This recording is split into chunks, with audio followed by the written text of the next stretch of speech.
प्रोत्साहन भी था और एक प्रकार से सत्य मार्ग को पुरस्कृत भी किया गया था। आदरणीय सभापति जी,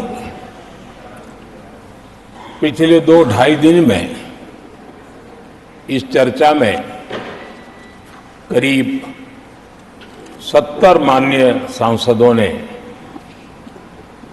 अपने विचार रखे हैं। इस चर्चा को समृद्ध बनाने के लिए राष्ट्रपति महोदया के अभिभाषण को व्याख्यायित करने में आप सभी माननीय सांसदों ने जो योगदान दिया है, इसके लिए मैं आप सबका भी आभार व्यक्त करता हूं।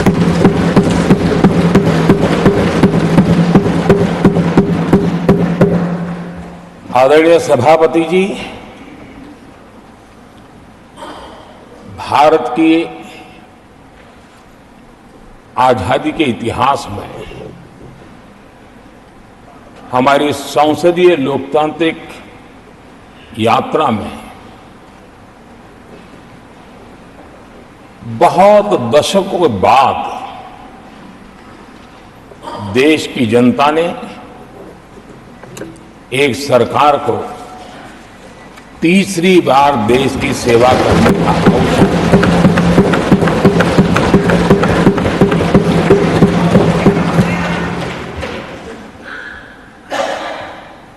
60 साल के बाद ये हुआ है कि 10 साल के बाद कोई एक सरकार फिर से उसकी वापसी हुई है। और मैं जानता हूं कि भारत के लोकतंत्र की 6 दशक के बाद आई हुई घटना असामान्य घटना है।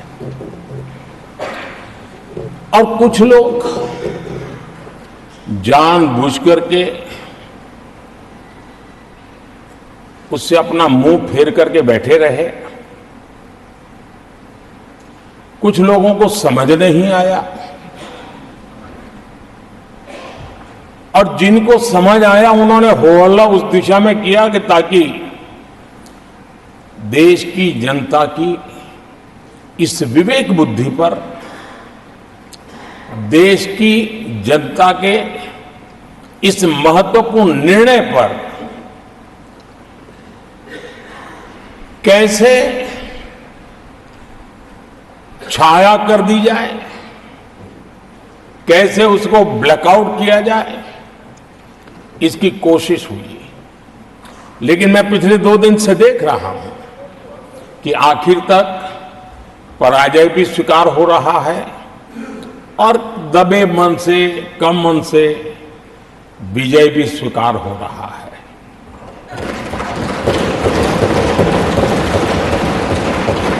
आदरणीय सभापति जी,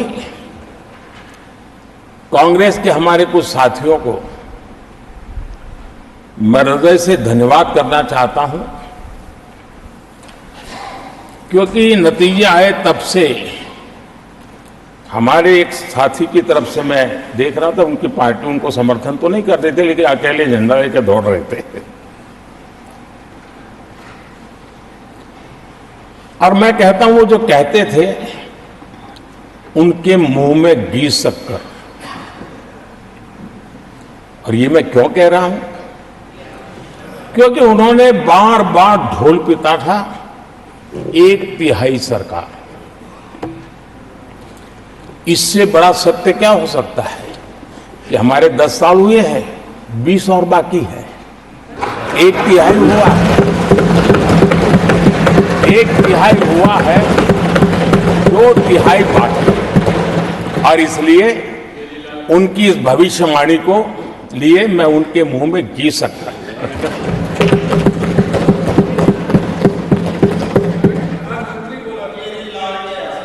आदरणीय सभापति जी, 10 वर्षों के अखंड, एकनिष्ठ, अविरत सेवा भाव से किए हुए कार्य को देश की जनता ने जी भर करके समर्थन दिया है। देश की जनता ने आशीर्वाद दिए हैं। आदरणीय सभापति जी, इस चुनाव में देशवासियों की विवेक बुद्धि पर गर्व होता है, क्योंकि उन्होंने प्रोपेगेंडा को परास्त कर दिया है।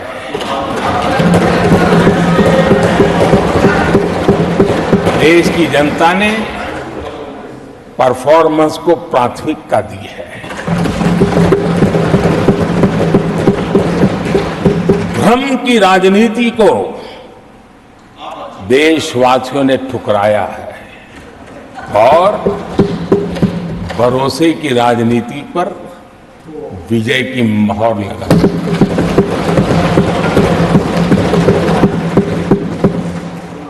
आदरणीय सभापति जी, संविधान के 75वें वर्ष में हम प्रवेश कर रहे हैं। इस सदन के लिए भी ये पड़ाव विशेष है, क्योंकि इसे भी 75 साल हुए हैं और इसलिए एक सुखद संयोग है। आदरणीय सभापति जी, मेरे जैसे बहुत लोग हैं इस देश के सार्वजनिक जीवन में, जिनके परिवार में कोई गांव का सरपंच भी नहीं रहा है, गांव का प्रधान भी नहीं रहा है, राजनीति से कोई सरोकार नहीं रहा है, लेकिन आज अनेक महत्वपूर्ण पदों पर पहुंच करके देश की सेवा कर रहे हैं। और उसका कारण बाबा साहब आम्बेडकर ने जो संविधान दिया है, उसने हम जैसे लोगों को अवसर दिया है। और मेरे जैसे अनेक लोग हैं जिनको बाबा साहब आम्बेडकर द्वारा दिए गए संविधान के कारण यहां तक आने का अवसर मिला है और जनता जनार्दन ने उस पर मोहर लगाई, तीसरी बार आने का मौका मिल गया।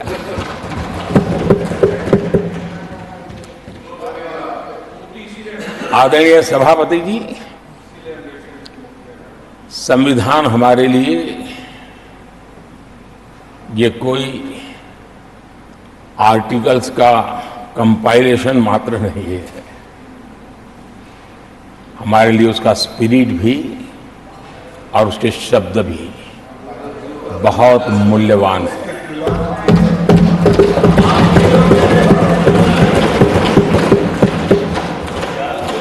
और हमारा मानना है कि किसी भी सरकार के लिए, किसी भी सरकार के नीति निर्धारण में, कार्यकलापों में हमारा संविधान लाइट हाउस का काम करता है, दिशा दर्शक का काम करता है, हमारा मार्गदर्शन करता है। आदरणीय सभापति जी, मुझे याद है मैंने जब लोकसभा में हमारी सरकार की तरफ से कहा गया कि हम 26 नवंबर को संविधान दिवस के रूप में मनाएंगे, तो मैं हैरान हूं जो आज संविधान की प्रत लेकर के कूदते रहते हैं, दुनिया में लहराते रहते हैं, उन लोगों ने विरोध किया था 26 जनवरी तो है, तो संविधान दिवस क्यों लाए। और आज संविधान दिवस के माध्यम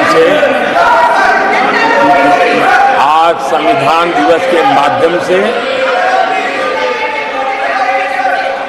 देश के स्कूल कॉलेजेस में संविधान की भावना को, संविधान की रचना में क्या भूमिका रही है, देश के गणमान्य महापुरुषों ने संविधान के निर्माण में किन कारणों से कुछ चीजों को छोड़ने का निर्णय किया, किन कारणों से कुछ चीजों का स्वीकार करने का निर्णय किया, इसके विषय में हमारे स्कूल कॉलेजेस में विस्तार से चर्चा हो, निबंध स्पर्धाएं हो, चर्चा सभाएं हो, एक व्यापक रूप से संविधान के प्रति आस्था का भाव जगे और संविधान के प्रति समझ विकसित हो। देशवासियों के लिए आने वाला पूरा कालखंड संविधान हमारी सबसे बड़ी प्रेरणा रहे, इसके लिए हम कोशिश करते रहे हैं। और अब जब 75 वर्ष में प्रवेश कर रहे हैं तो हमने इसे एक जन उत्सव के रूप में राष्ट्रव्यापी उत्सव मनाने का तय किया और इससे देश के कोने कोने में संविधान की भावना को, संविधान के पीछे जो मकसद है उसके विषय में भी देश को अवगत कराने का प्रयास है। आदरणीय सभापति जी, देश की जनता ने हमें तीसरी बार जो अवसर दिया है वो अवसर विकसित भारत, आत्मनिर्भर भारत, इस यात्रा को मजबूती देने के लिए, इस संकल्प को सिद्धि तक ले जाने के लिए हमें देश के कोटि कोटि जनों ने आशीर्वाद दिए हैं।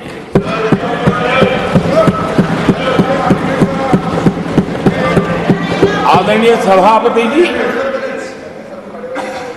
ये चुनाव 10 वर्ष की सिद्धियों पर तो मोहर है ही, लेकिन ये चुनाव भविष्य के संकल्पों के लिए भी देश की जनता ने हमें चुना, क्योंकि देश की जनता का एकमात्र भरोसा हम पर होने के कारण आने वाले सपनों को, संकल्पों को सिद्ध करने के लिए हमें अवसर दिया। आदरणीय सभापति जी, देश भली भांति जानता है, देश ने पिछले 10 वर्षों में हमारे देश की अर्थव्यवस्था को 10 नंबर से 5 नंबर पर पहुंचाने में सफलता पाई और जैसे जैसे नंबर निकटता की सिद्धि की ओर पहुंचता है, एक की तरफ पहुंचता है, तो चुनौतियां भी बढ़ती हैं और कोरोना के कठिन कालखंड के बावजूद, संघर्ष की वैश्विक परिस्थितियों के बावजूद, तनाव के वातावरण के बावजूद भी हम हमारे देश की अर्थव्यवस्था को 10 नंबर से आज विश्व में 5 नंबर पर पहुंचाने में सफल हुए।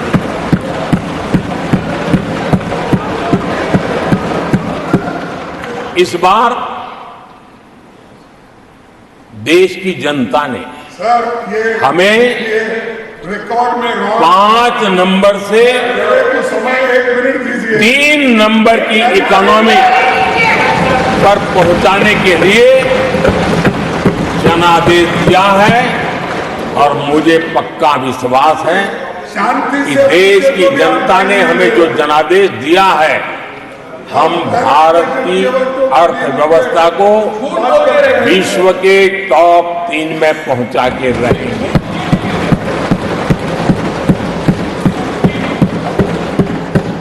मैं जानता हूं आदरणीय सभापति जी, यहां कुछ ऐसे विद्वान हैं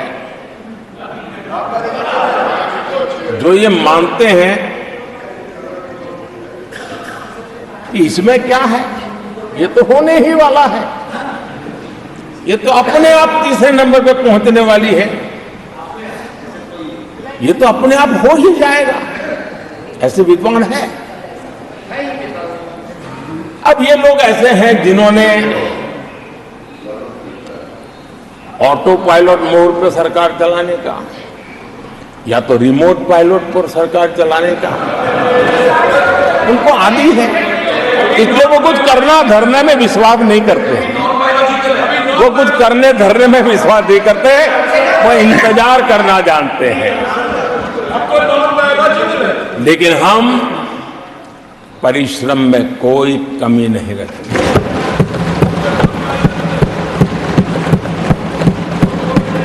आने वाले वर्षों में पिछले 10 वर्षों में हमने जो किया है उसको गति भी बढ़ाएंगे, उसका विस्तार भी बढ़ाएंगे और गहराई भी होगी, ऊंचाई भी होगी और हम इस संकल्प को पूरा करेंगे। आदरणीय सभापति जी, चुनाव के दरमियान मैं देशवासियों को कहता था कि जो 10 साल हमने काम किया है, हमारे जो सपने और संकल्प है उसके हिसाब से तो ये एपेटाइजर है, मेन कोर्स तो अभी शुरू हुआ।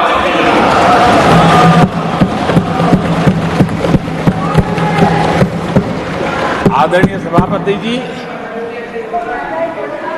आने वाले 5 साल मूल सुविधाओं के सैचुरेशन के और हम एक सामान्य नागरिक की जो रोजमर्रा की जिंदगी की आवश्यकताएं होती हैं, एक गरिमापूर्ण जीवन जीने के लिए जिन व्यवस्थाओं की, जिन सुविधाओं की, जिस प्रकार के गवर्नेंस की आवश्यकताएं होती हैं, हम इन मूलभूत सुविधाओं के सैचुरेशन का युग के रूप में उसको परिवर्तित करना चाहते हैं। आदरणीय सभापति जी, आने वाले 5 वर्ष गरीबों के खिलाफ निर्णायक लड़ाई के हैं। आने वाले 5 वर्ष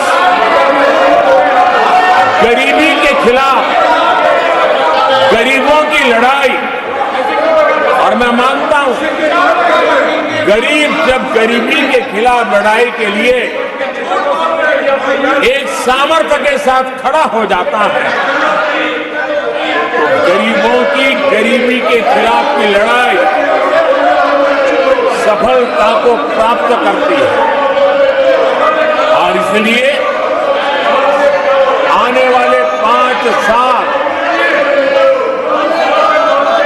गरीबी के खिलाफ लड़ाई के निर्णायक वर्ष है और यह देश गरीबी के खिलाफ लड़ाई में विजयी होकर के रहेगा।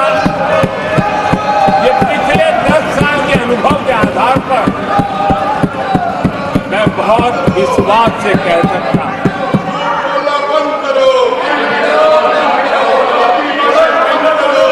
आदरणीय सभापति जी, जब देश दुनिया की तीसरी बड़ी इकोनॉमी बनेगा तो इसका लाभ, इसका प्रभाव जीवन के हर क्षेत्र पर पड़ने वाला है। विकास के विस्तार के अनेक अवसर उपलब्ध होने वाले हैं और इसलिए जब हम दुनिया की तीसरे नंबर की इकोनॉमी बनेंगे तब भारत के हर स्तर पर सकारात्मक प्रभाव तो होगा, लेकिन वैश्विक परिवेश में अभूतपूर्व प्रभाव पैदा होने वाला है।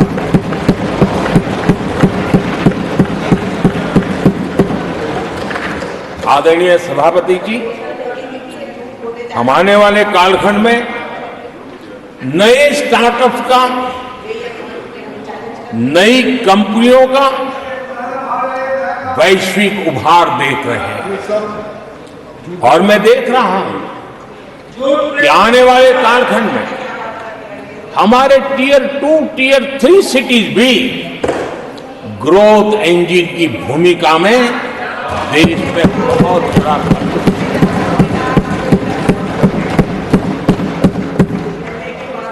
आदरणीय सभापति जी, ये शताब्दी टेक्नोलॉजी ड्रिवन शताब्दी और इसलिए हम कई नए सेक्टर्स में नए फुटप्रिंट्स भी अवश्य रूप से देखेंगे। आदरणीय सभापति जी, आने वाले 5 साल में पब्लिक ट्रांसपोर्ट में बहुत तेजी से बदलाव आने वाला है और इसका लाभ भारत के कोटि कोटि जनों को जल्द से जल्द मिले, उस दिशा में हम गंभीरता से आगे बढ़ना चाहते हैं। आदरणीय सभापति जी, भारत की विकास यात्रा में हमारे छोटे शहर, चाहे खेल जगत हो, चाहे शिक्षा जगत हो, चाहे इनोवेशन हो, चाहे पेटेंट की रजिस्ट्री हो, मैं साफ देख रहा हूं कि हमारे छोटे छोटे शहर, हजारों की तादाद में से शहर भारत में एक विकास का नया इतिहास गढ़ने वाले हैं।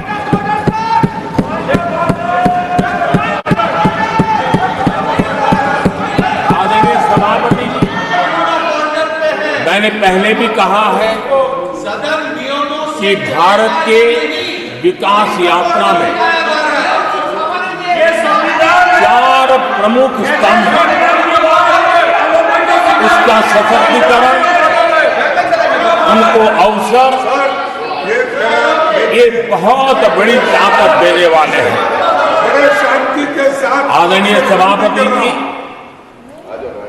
हमारे देश के किसान, हमारे देश के गरीब, हमारे देश के युवा और हमारे देश की नारी शक्ति, आदरणीय सभापति जी, हमने हमारी विकास यात्रा में हमारा जो फोकस है उसको हमने रेखांकित किया है। आदरणीय सभापति जी, यहाँ भी कई साथियों ने खेती और किसानी को लेकर के हर एक ने विस्तार से अपने विचार रखे हैं और अनेक बातें सकारात्मक रूप से भी रखी है। मैं किसानों को लेकर सभी सदस्यों को और उनकी भावनाओं का आदर करता हूं। बीते 10 वक्त में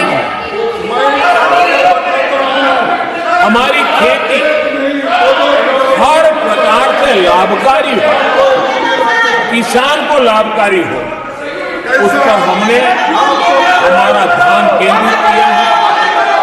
अनेक योजनाओं से उसको हमने ताकत देने का प्रयास किया है। चाहे फसल के लिए ऋण हो, लगातार नए बीज को उपलब्ध हो, खाद की कीमत उचित हो और फसल बीमा का लाभ पहले की सारी मुसीबतें दूर कर देते, किसानों को सरलता से चाहे एमएसपी पर खरीद की बात हो, हमने पुराने सारे रिकॉर्ड तोड़ करके किसानों को लाभ दिया। एक प्रकार से बीज से बाजार तक हमने किसानों के लिए हर व्यवस्था को बहुत माइक्रो प्लानिंग के साथ मजबूती देने का भरपूर भरसक प्रयास किया है और व्यवस्था को हमने चाक चौबंद किया है। आदरणीय सभापति जी, पहले हमारे देश में छोटे किसानों को किसान क्रेडिट कार्ड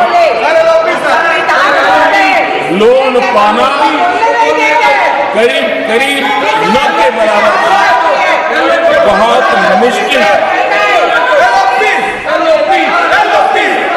जबकि उनकी संख्या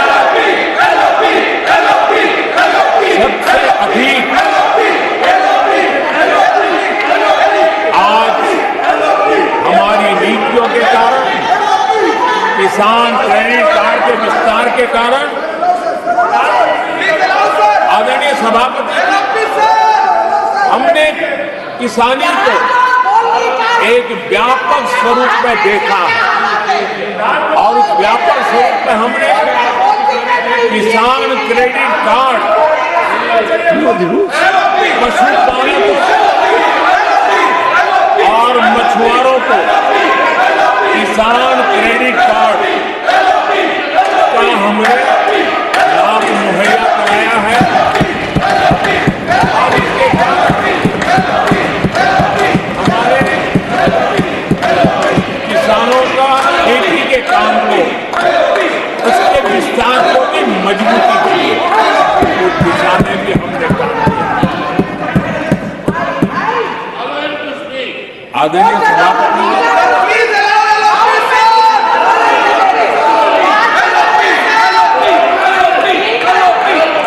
कांग्रेस के कार्यकाल में 10 साल में एक बार किसानों की कर्ज माफी की बहुत डोल पीटे गए और एक चढ़ करके बातें बता करके किसानों को गुमराह करने का भरसक प्रयास किया गया था।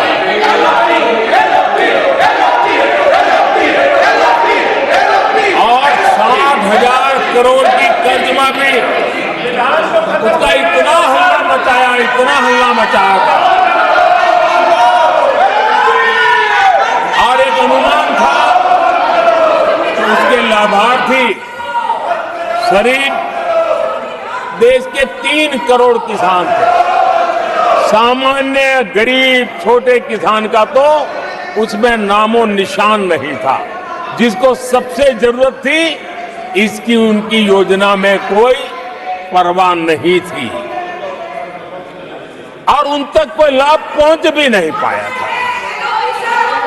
लेकिन आदरणीय सभापति जी, जब किसान कल्याण हमारी सरकार के हृदय में, केंद्र में हो, तो नीतियां कैसी बनती है, कल्याण कैसे होता है, लाभ कैसे पहुंचता है, उसका मैं इस सदन को उदाहरण देना चाहता हूं। आदरणीय सभापति जी, हमने प्रधानमंत्री किसान सम्मान योजना चलाई और पीएम किसान सम्मान योजना का लाभ। This conduct is not appropriate. 10 crore किसानों को हुआ अनपार्लियामेंट्री प्रैक्टिस। और सिर्फ 6 साल में हमने please take your seat 3 lakh crore रुपए take their seats. हम किसानों को दे चुके It हैं। is unbecoming of your conduct. आदरणीय सभापति जी, Unbecoming of your conduct.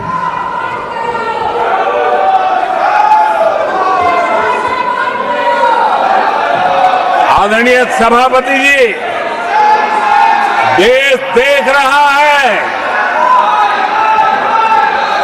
झूठ फैलाने वालों की सत्य सुनने की ताकत भी नहीं होती।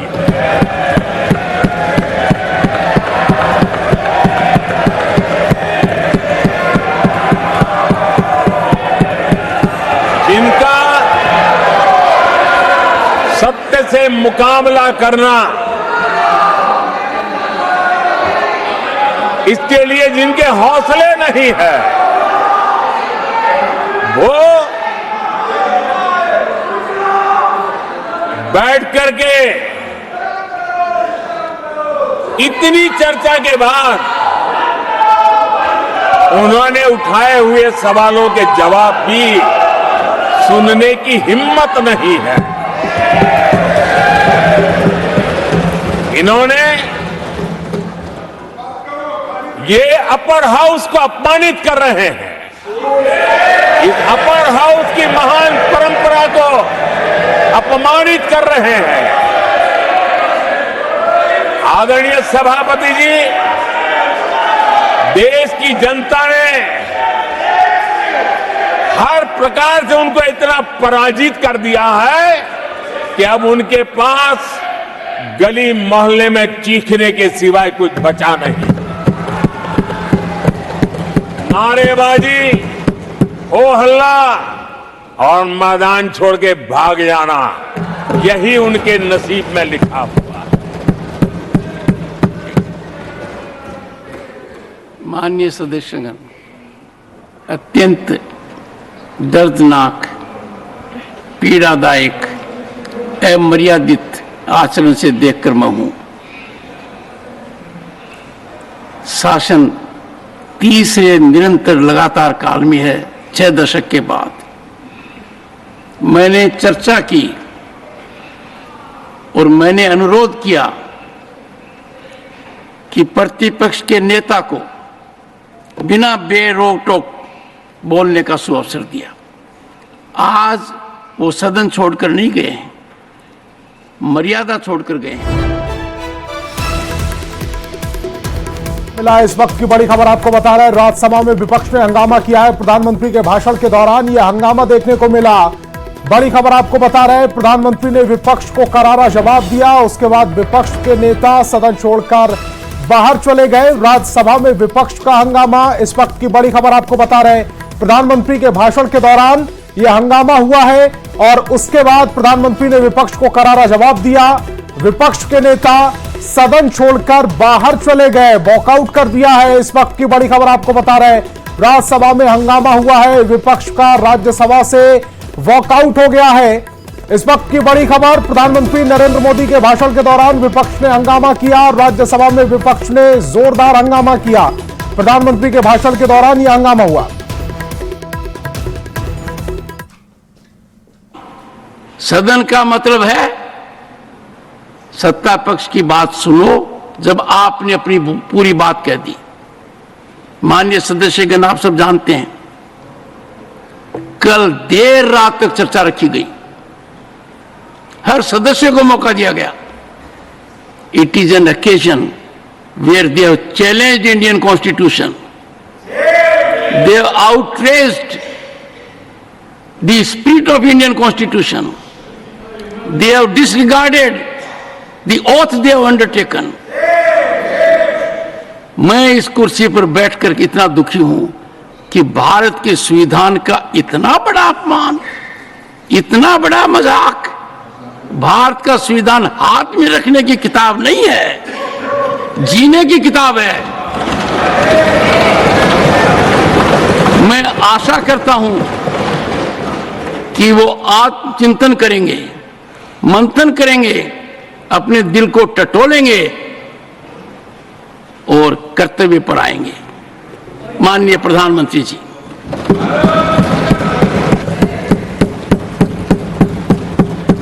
आदरणीय सभापति जी, आपकी वेदना मैं समझ सकता हूं। 140 करोड़ देशवासियों ने जो निर्णय दिया है, जो जनादेश दिया है, इसे ये पचा नहीं पा रहे हैं और कल उनकी सारी हरकतें फेल हो गई। तो आज उनका वो लड़ाई लड़ने का भी हौसला नहीं था और इसलिए वो मैदान छोड़ करके भाग गए हैं। आदरणीय सभापति जी, मैं तो कर्तव्य से बंधा हुआ हूं और न ही मैं यहां कोई डिबेट पे स्कोर करने के लिए आया हूं। मैं तो देश का सेवक हूं, देशवासियों को मेरा हिसाब देना है, देश की जनता को मेरे पल पल का हिसाब देना, मैं उसे अपना कर्तव्य मानता हूं।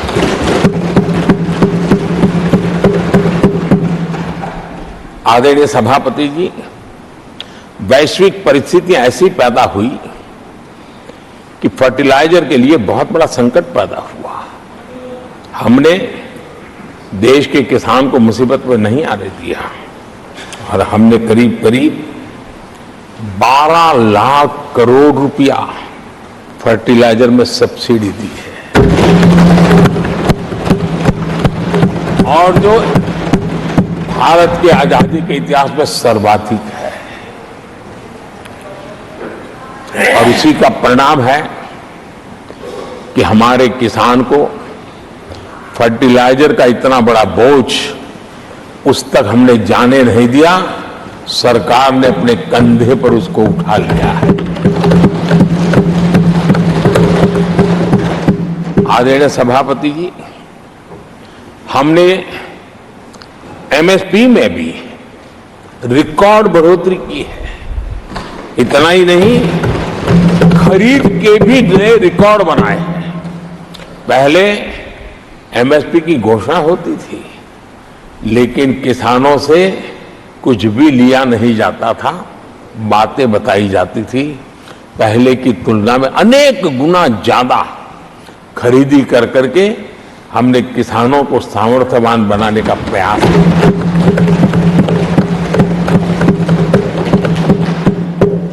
आदरणीय सभापति जी, 10 वर्षों में हमने कांग्रेस सरकार की तुलना में धान और गेहूं किसानों तक 2.5 गुना अधिक पैसा पहुंचाया और हम आने वाले 5 साल सिर्फ इसी का इंक्रीमेंटल वृद्धि करके रुकना नहीं चाहते हैं। हम नए नए क्षेत्रों को, उन कठिनाइयों का अध्ययन करके उसकी मुक्ति के लिए प्रयास कर रहे हैं। और इसलिए आदरणीय सभापति जी, अन्न भंडारण का विश्व का सबसे बड़ा अभियान हमने हाथ लिया है और लाखों की तादाद में विकेंद्रित व्यवस्था के तहत अन्न भंडारणों की रचना करने की दिशा में काम चल पड़ा है। फल और सब्जी एक ऐसा क्षेत्र है, हम चाहते हैं किसान उस तरफ मुड़े और उसके भंडारण के लिए भी एक व्यापक इंफ्रास्ट्रक्चर की दिशा में हम काम कर रहे हैं। आदरणीय सभापति जी, सबका साथ सबका विकास, इस मूल मंत्र को लेकर के हमने देश सेवा की हमारी यात्रा को निरंतर विस्तार देने का प्रयास किया है। देशवासियों को गरिमापूर्ण जीवन देना, ये हमारी प्राथमिकता रही है। आजादी के बाद अनेक दशकों तक जिनको कभी पूछा नहीं गया, आज मेरी सरकार उनको पूछती तो है, उनको पूजती भी है।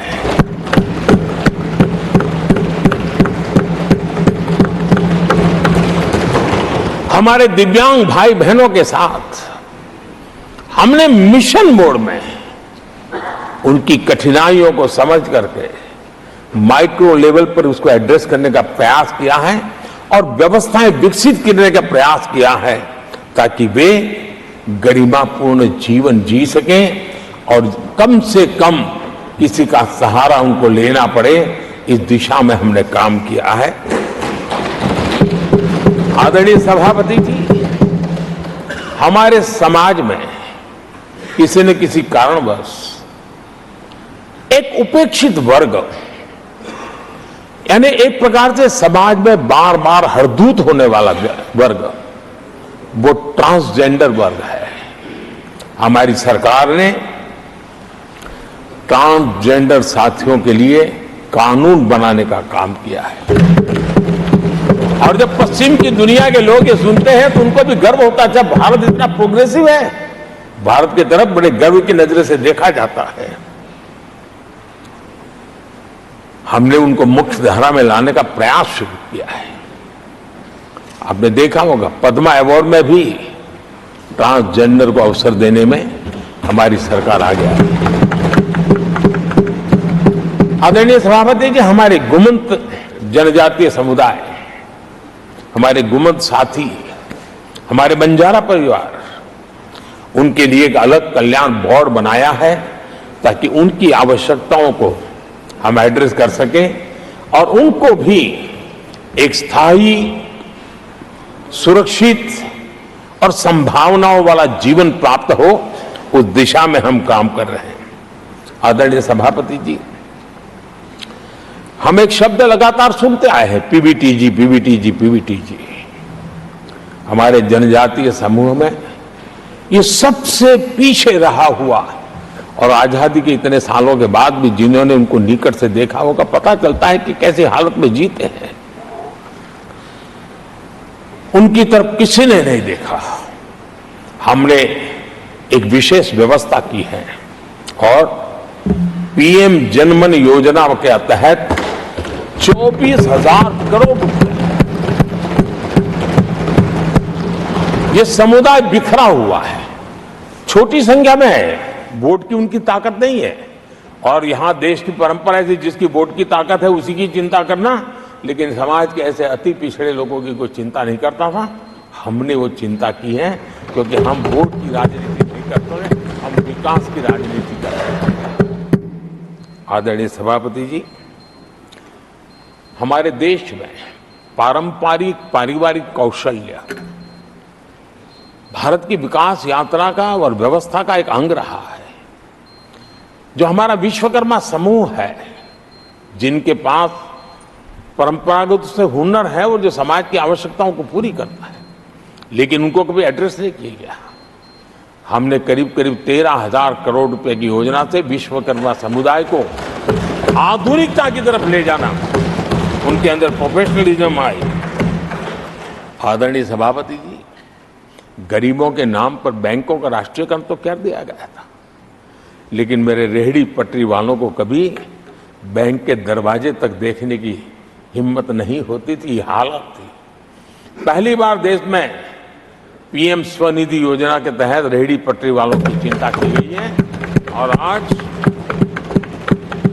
वो ब्याज के कुचक्र से बाहर आकर के अपने परिश्रम से और ईमानदारी से जो रेहड़ी पटरी वालों को बैंकों से लोन मिले हैं, वे लगातार, बैंक वाले भी खुश हैं, लेने वाले भी खुश हैं और जो कल फुटपाथ पर रेहड़ी बैठता था, आज एक छोटी दुकान दिशा में बनाने की दिशा में आगे बढ़ रहा है। जो पहले खुद मजदूरी करता था, आज एक आध दो को रोजगार देने की दिशा में काम कर रहा है। और यही कारण है कि गरीब हो, दलित हो, पिछड़े हो, आदिवासी हो, महिला हो, उन्होंने हमारा भारी समर्थन किया है। आदरणीय सभापति जी, हम विमेन लेड डेवलपमेंट की बात करते हैं। दुनिया के प्रगतिशील देशों के लिए भी विमेन डेवलपमेंट तो बहुत स्वाभाविक स्वीकार करते हैं, लेकिन विमेन लेड डेवलपमेंट की बात करते हैं तो उनके भी उत्साह में थोड़ी कमी नजर आती है। ऐसे समय भारत ने नारा नहीं, निष्ठा के साथ विमेन लेड डेवलपमेंट की ओर कदम बढ़ाए। और महिला सशक्तिकरण का लाभ आज दिख रहा है, हर क्षेत्र में दिख रहा है और भारत की विकास यात्रा में वो कंट्रीब्यूट कर रहा है। मैं आदरणीय सांसद सुधा मूर्ति जी का आभार व्यक्त करता हूं कि कल उन्होंने चर्चा में महिलाओं के आरोग्य के विषय पर बल दिया था और उसका महात्म्य क्या है, उसकी आवश्यकता क्या है, उस पर बड़े विस्तार से उन्होंने कहा था। और उन्होंने एक बात ये भी बड़ी इमोशनल बताई थी कि माँ अगर चली गई तो उसका कोई उपाय नहीं होता, फिर नहीं मिल सकती। ये भी बड़ी भावात्मकता से उन्होंने बताया था। विमेन हेल्थ, सैनिटेशन, वेलनेस पर हमने 10 वर्षों में एक प्रायोरिटी सेक्टर के लिए आपने काम किया है। आदरणीय सभापति जी, टॉयलेट हो, सैनिटरी पैड्स हो, गैस कनेक्शन हो, प्रेगनेंसी के दौरान वैक्सीनेशन की व्यवस्था हो और इसका फायदा हमारे देश की माताओं बहनों को मिला है। आदरणीय सभापति जी, आरोग्य के साथ साथ महिलाएं आत्मनिर्भर बने, उस दिशा में भी हम लगातार काम कर रहे हैं। बीते वर्षों में हमने जो 4 करोड़ घर बनाए हैं, उसमें से ज्यादातर घर हमने महिलाओं के नाम पर रखे। बैंकों में खाते खुलने से, मुद्रा और सुकन्या समृद्धि जैसी योजना से आर्थिक फैसलों में महिलाओं की भूमिका भी बढ़ी है, भागीदारी भी बढ़ी है और एक प्रकार से वो परिवार में भी अब निर्णय प्रक्रिया का हिस्सा बनने लगी है। आदरणीय सभापति जी, विमेन सेल्फ हेल्प ग्रुप्स, उससे जुड़ी 10 करोड़ बहनें, उनका आत्मविश्वास तो बढ़ा ही बढ़ा है, उनकी आय भी बढ़ी है। अभी तक 1 करोड़ बहनें जो ये सेल्फ हेल्प ग्रुप में काम करती हैं, छोटा छोटा गांव में कारोबार करती है, मिल करके करती है, किसी गांव वालों की भी नजर नहीं जाती इनकी तरफ। आज मैं बड़े गर्व से कह सकता हूं कि उन्हीं में से 1 करोड़ बहनें लखपति दीदी बनी और हम आने वाले समय में ये आंकड़ा 3 करोड़ बहनों को लखपति दीदी बनाने की दिशा में बढ़ा रहे हैं। आदरणीय सभापति जी, सरकार का प्रयास है कि हर नए सेक्टर को हमारी महिलाएं लीड करें, वो अगुवाई करें, उस दिशा में हम प्रयास कर रहे हैं। नई टेक्नोलॉजी आती है, लेकिन महिलाओं के नसीब बहुत बहुत आखिर में आती है। हमारी कोशिश है कि नई टेक्नोलॉजी का पहला अवसर हमारी महिलाओं के हाथ लगे और वे इसको और इसी के तहत नमो ड्रोन दीदी ये अभियान बहुत सफलतापूर्वक आगे बढ़ा है और आज गांव में किसानों को मदद करने का टेक्नोलॉजी के माध्यम से काम गांव की हमारी महिलाएं कर रही है। और मैं जब उनसे बात कर रहा तो मुझे कह रही है, अरे साहब हम लोग तो कभी साइकिल भी नहीं चलाना जानते थे, आपने हमें पायलट बना दिया है और पूरा गांव हमें पायलट दीदी के नाम से जानने लगा। और इस गरिमापूर्ण बात उनके जीवन में आगे बढ़ने के लिए बहुत बड़ी ताकत बन जाता है, एक बहुत बड़ा ड्राइविंग फोर्स बन जाता है। आदरणीय सभापति जी, देश का दुर्भाग्य है कि ऐसे संवेदनशील मामलों में भी राजनीति जब होती है तब देशवासियों को, विशेषकर महिलाओं को अकल्प पीड़ा होती है। ये जो महिलाओं के साथ होते अत्याचार में विपक्ष का जो सिलेक्टिव रवैया है, ये सिलेक्टिव रवैया बहुत ही चिंताजनक है। आदरणीय सभापति जी, मैं आपके माध्यम से देश को बताना चाहता हूं, मैं किसी राज्य के खिलाफ नहीं बोल रहा हूं, न ही मैं कोई राजनीतिक स्कोर करने के लिए बोल रहा हूं, लेकिन कुछ समय पहले मैंने बंगाल से आई कुछ तस्वीरों को सोशल मीडिया पे वीडियो देखा। एक महिला को वहां सरेआम सड़क पर पीटा जा रहा है। वो बहन चीख रही है, लेकिन वहां खड़े हुए कोई उसकी मदद के लिए नहीं आ रहा है, वीडियो बनाने में लगे हुए हैं। और जो घटना संदेश खली में हुई, जिसकी तस्वीरें रोंगटे खड़े करने वाली है, लेकिन बड़े बड़े दिग्गज मैं सुन रहा हूं कल से, इसके लिए पीड़ा उनके शब्दों में भी नहीं झलक रही है। इससे बड़ा शर्मिंदगी का दुखद चित्र क्या हो सकता है? और जो अपने आप को बहुत बड़े प्रगतिशील नारी नेता मानते हैं, वो भी मुंह पे ताले लगा करके बैठ गए, क्योंकि संबंध उनके राजनीतिक जीवन से जुड़े किसी दल से है या उस राज्य से है, और इसलिए आप महिलाओं पर हो रही पीड़ा को चुपचाप हो जाए। आदरणीय सभापति जी, मैं समझता हूं कि जिस प्रकार से दिग्गज लोग भी ऐसी बातों को नजरअंदाज करते हैं, तब देश को तो पीड़ा होती है, हमारी माताओं बहनों को ज्यादा पीड़ा होती है। आदरणीय सभापति जी, राजनीति इतनी सिलेक्टिव हो और जहां उनकी राजनीति को अनुकूल नहीं होता है तो उनको सांप सूंघ जाता है, ये बहुत चिंता का विषय है। आदरणीय सभापति जी, भारत की जनता ने तीसरी बार पूर्ण बहुमत की स्थिर सरकार चुनकर देश में तो स्थिरता और निरंतरता को तो आदेश दिया ही है, लेकिन इस चुनाव के नतीजों ने विश्व को आश्वस्त किया है। आदरणीय सभापति जी,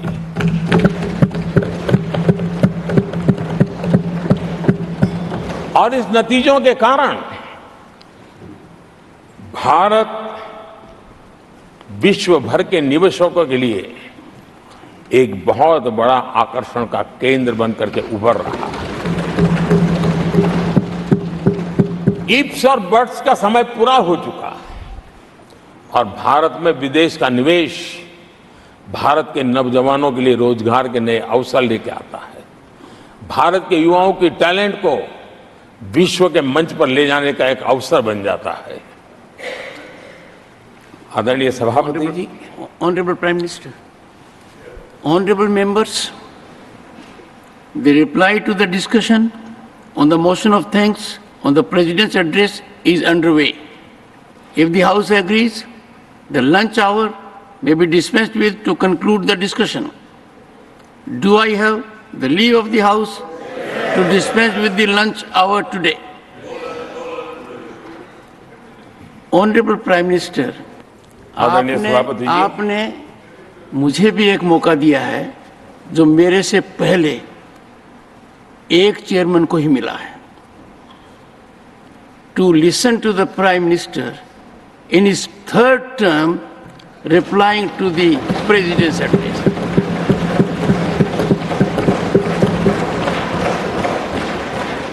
और आपसे इंस्पिरेशन लेकर आप देखिए, टेबल के ऊपर हमने पुरुषों का 1/3 रिजर्वेशन कर दिया है। ऑनरेबल प्राइम मिनिस्टर, आदरणीय सभापति जी, वैश्विक अर्थव्यवस्थाओं में संतुलन जो चाहते हैं, उनका भारत का ये विजय उनके लिए एक बहुत बड़ी नई आशा लेकर के आया है। आज विश्व पारदर्शिता पर भरोसा करती है और भारत उसके लिए एक बहुत ही श्रेष्ठ भूमि के रूप में उभर रहा है। आदरणीय सभापति जी, इस चुनाव नतीजों से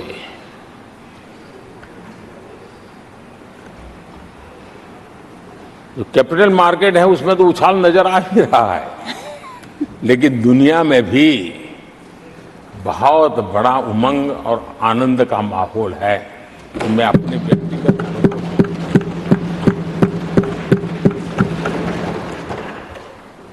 लेकिन इस बीच हमारे कांग्रेस के लोग भी खुशी में मगन है। मैं समझ नहीं पाता हूं कि ये खुशी का कारण क्या है, और इस पर कई सवाल है। क्या ये खुशी हार की हैट्रिक पर है? क्या ये खुशी नर्वस 90 के शिकार होने पर है? क्या ये खुशी एक और असफल लॉन्च की है? आदरणीय सभापति जी, मैं देख रहा था ये उत्साह उमंग से खड़गे जी भी बड़े नजर आ रहे थे, लेकिन शायद खड़गे जी ने उनकी पार्टी की बड़ी सेवा की है, क्योंकि जो ये पराजय का ठिकरा जिन पर फूटना चाहिए था उनको उन्होंने बचा लिया और खुद दीवार बन के खड़े हो गए।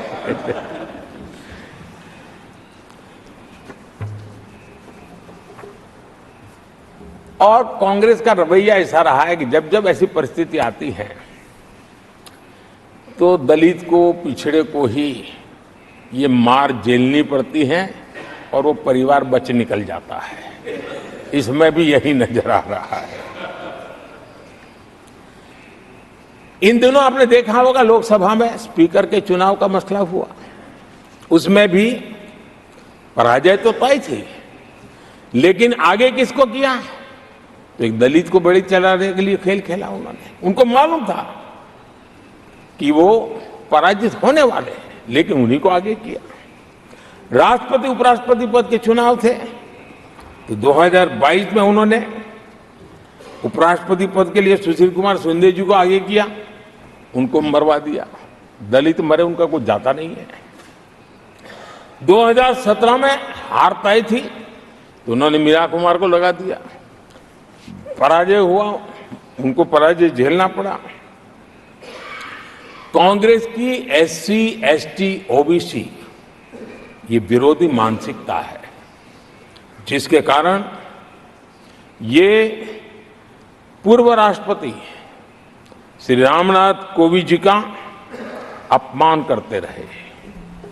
इसी मानसिकता के कारण देश की पहली आदिवासी महिला राष्ट्रपति को भी उन्होंने अपमानित करना, विरोध करने में कोई कमी नहीं दी और ऐसे शब्दों का प्रयोग किया जो कोई नहीं कर सकता है। आदरणीय सभापति जी, ये संसद, ये उच्च सदन सार्थक वाद विवाद संवाद और इस मनोमंथन में से अमृत निकाल करके देशवासियों देने के लिए है। ये देश का सबसे बड़ा मंच माना जाएगा। लेकिन जब मैंने कई वरिष्ठ नेताओं की बातें सुनी पिछले 2 दिन में, सिर्फ मुझे ही नहीं पूरे देश को निराशा हुई है। यहां कहा गया कि ये देश के इतिहास का पहला चुनाव था जिसका मुद्दा संविधान की रक्षा था। मैं जरा उन्हें याद कराना चाहता हूं, क्या अब भी ये फेक नैरेटिव चलाते रहोगे क्या? क्या आप भूल गए 1977 का चुनाव, अखबार बंद थे, रेडियो बंद थे, बोलना भी बंद था और एक ही मुद्दे पर देशवासियों ने वोट किया था, लोकतंत्र की पुनर्स्थापना के लिए वोट किया था। संविधान की रक्षा के लिए पूरे विश्व में इससे बड़ा कभी चुनाव नहीं हुआ है और भारत के लोगों की रगों में लोकतंत्र किस प्रकार से जीवित है वो 1977 के चुनाव ने दिखा दिया। लेकिन आप गुमराह कर रहे हो देश को। मैं मानता हूं कि संविधान की रक्षा का वो सबसे बड़ा चुनाव था और उस समय देश की विवेक बुद्धि ने संविधान की रक्षा के लिए उस समय सत्ता पर बैठे हुए लोगों को उखाड़ करके फेंक दिया था। और इस बार अगर संविधान की रक्षा का चुनाव था तो देशवासियों ने संविधान की रक्षा के लिए हमें योग्य पाया है।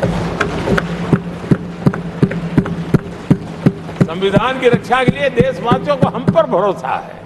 कहां अगर संविधान की रक्षा कोई कर सकता है तो यही लोग कर सकते हैं और देशवासियों ने हमें जनादेश दिया है। आदरणीय सभापति जी,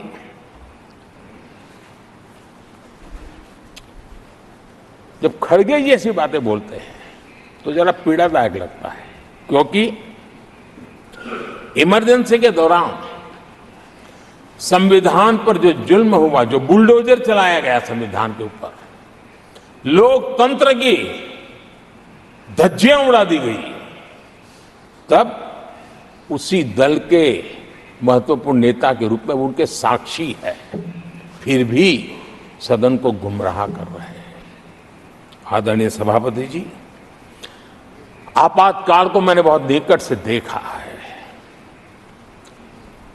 करोड़ों लोगों को कल्पना भार की यातनाएं दी गई है, उनका जीना मुश्किल कर दिया गया था और जो संसद के अंदर होता था वो तो रिकॉर्ड पर है। भारत के संविधान की बातें करने वालों को मैं पूछता हूं, जब आपने लोकसभा को 7 साल चलाया था, लोकसभा का कार्यकाल 5 साल है, वो कौन सा संविधान था जिसको लेकर के आपने 7 साल तक सत्ता की मौज ली और लोगों पर जुल्म करते रहे? और आप संविधान हमें सिखाते हो? आदरणीय सभापति जी,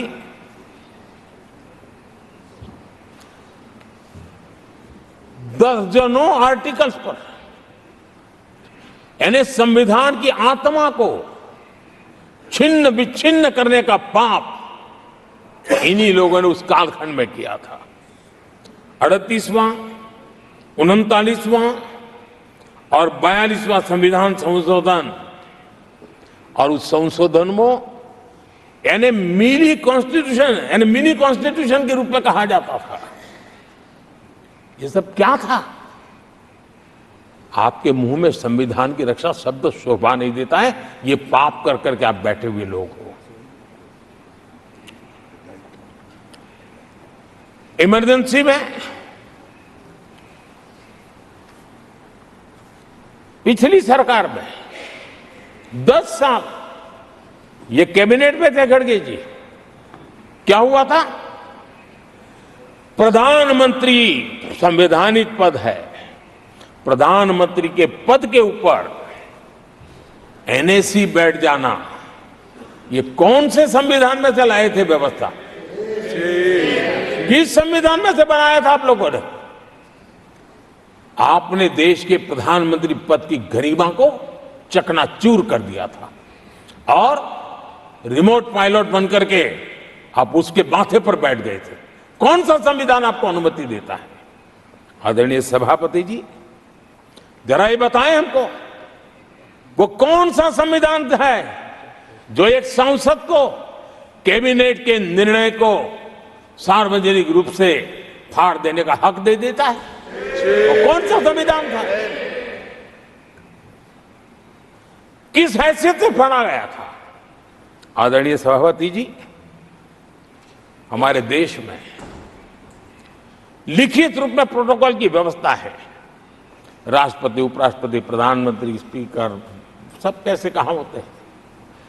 कोई मुझे बताएं कि संविधान की मर्यादाओं को तार तार करके प्रोटोकॉल में एक परिवार को प्राथमिकता कैसे दी जाती थी। कौन सा संविधान था? संवैधानिक पदों पर बैठे हुए लोगों बाद में, एक परिवार के लोग पहले। कौन से संविधान की मर्यादा रखी थी आपने? और आज संविधान की बातें करते हैं, संविधान लहराते हैं, जय संविधान कहते हैं। अरे आप लोग तो India is Indira, Indira is India के नारे लगा करके जिए हो। आपको संविधान की कोई आदर भाव कभी व्यक्त कर नहीं पाए हो। आदरणीय सभापति जी, मैं बहुत गंभीरता से कह रहा हूं कि देश में कांग्रेस संविधान की सबसे बड़ी विरोधी है। उसके जहन में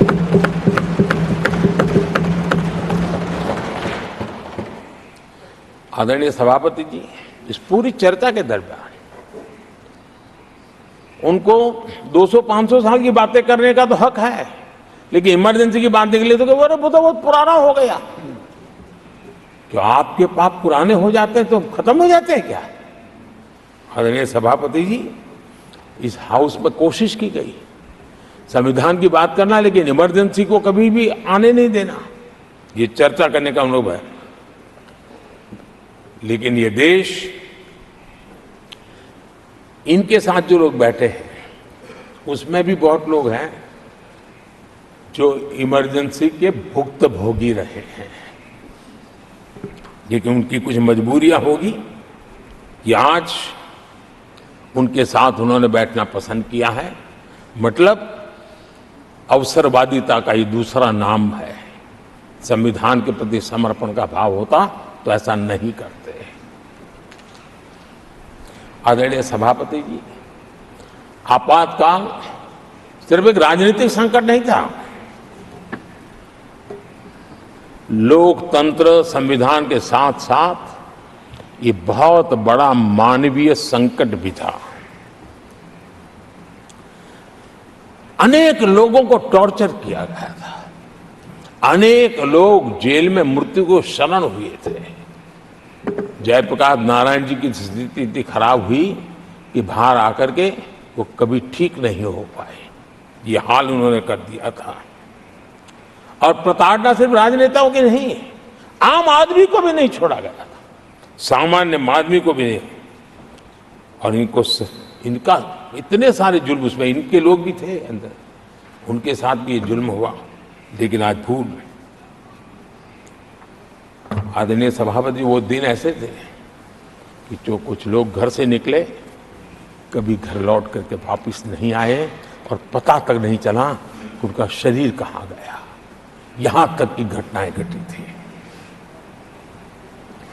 आदरणीय सभापति जी, ये बहुत सी पार्टियां जो उनके साथ बैठी हैं, वो अल्पसंख्यकों की आवाज होने का जरा दावा करते हैं और बड़े ज्यादा चिल्ला करके बोलते हैं।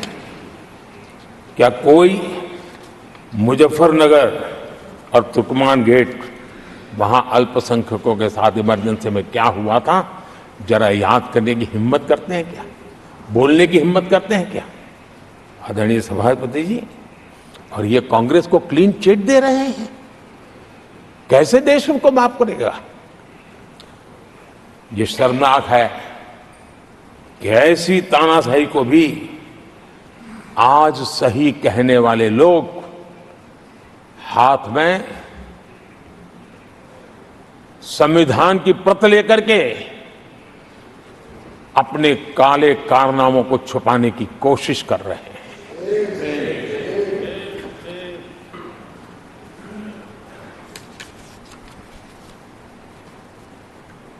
आदरणीय सभापति जी,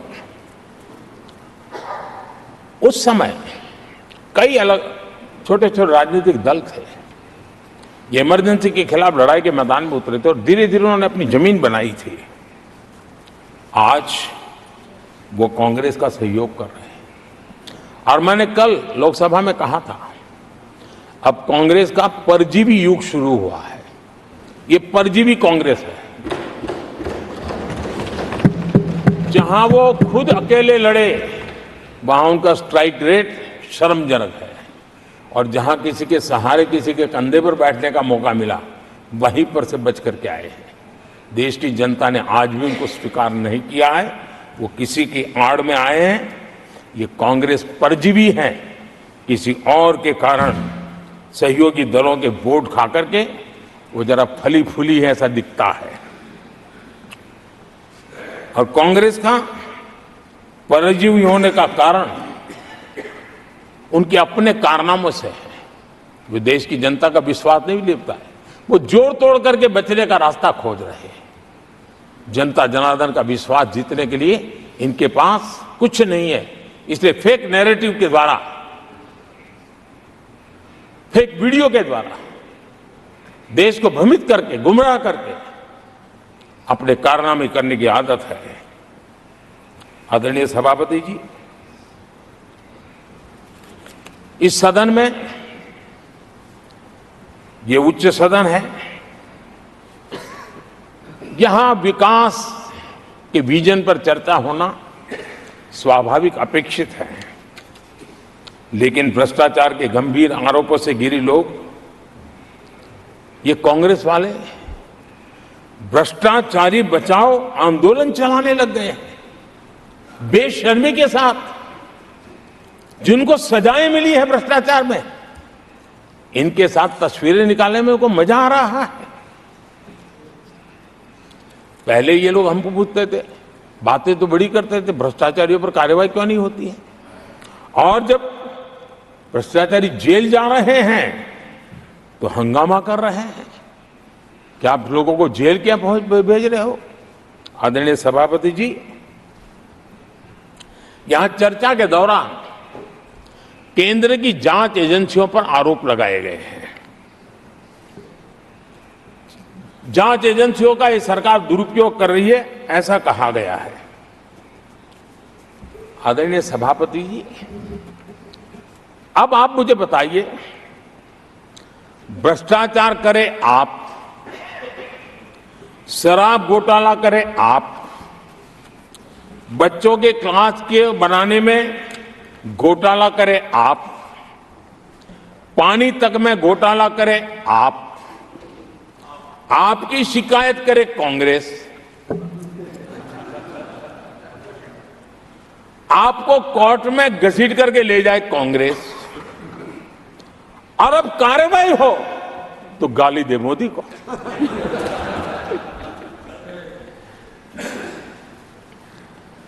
और अब आपस में जरा साथी बन गए हैं लोग।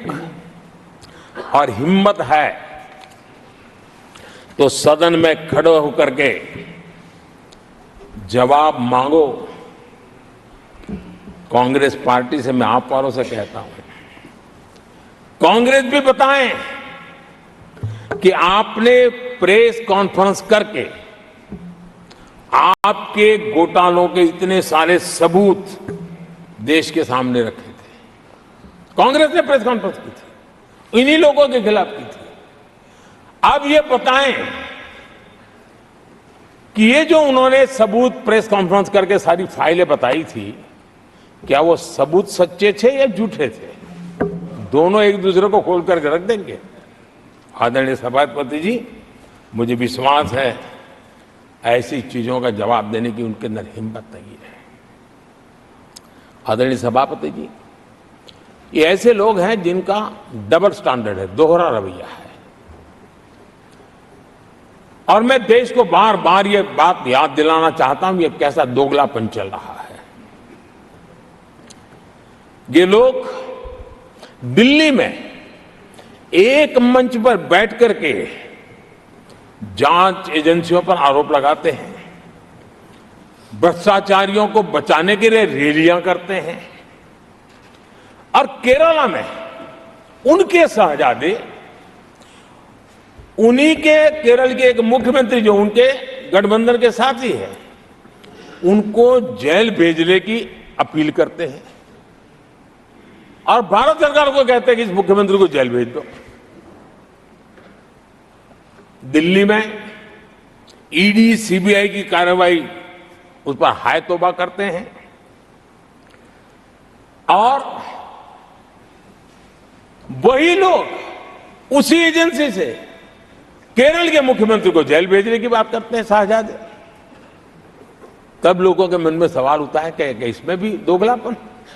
आदरणीय सभापति जी, छत्तीसगढ़ में कांग्रेस सरकार के मुख्यमंत्री के साथ शराब घोटाला जुड़ा। यही आप पार्टी वाले चीख चीख करके कहते थे कि ईडी सीबीआई को लगा दो और इस मुख्यमंत्री को जेल में डाल दो, खुलेआम कहते थे। और ईडी ये काम करे इसके लिए गुजारिश करते थे। उनको तब ईडी बहुत प्यारा लगता है। आदरणीय सभापति जी,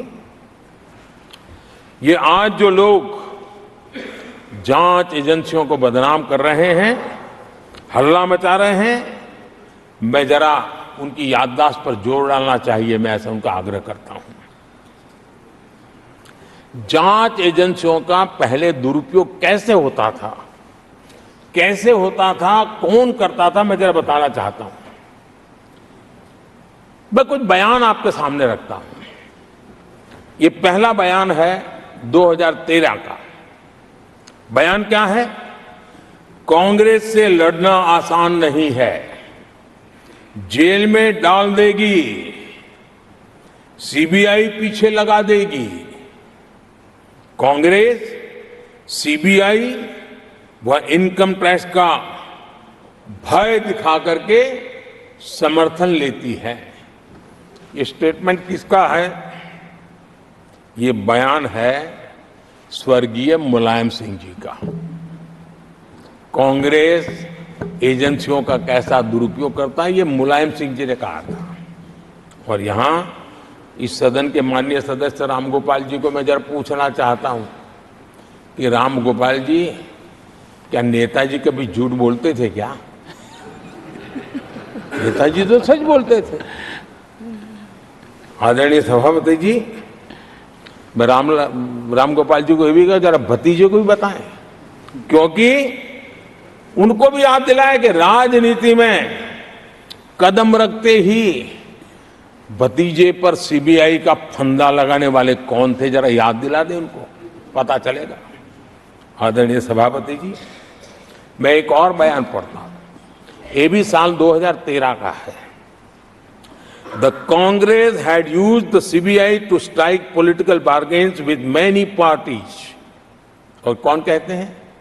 उनके कॉमरेड श्रीमान प्रकाश करात जी ने ये कहा हुआ है, 2013 में कहा। एजेंसियों का कौन दुरुपयोग करता था?